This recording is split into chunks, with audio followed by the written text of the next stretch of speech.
Ana ki.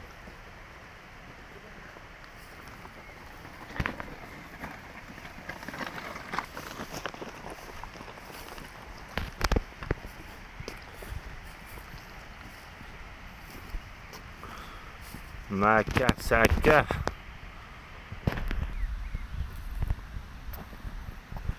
Kartoşka.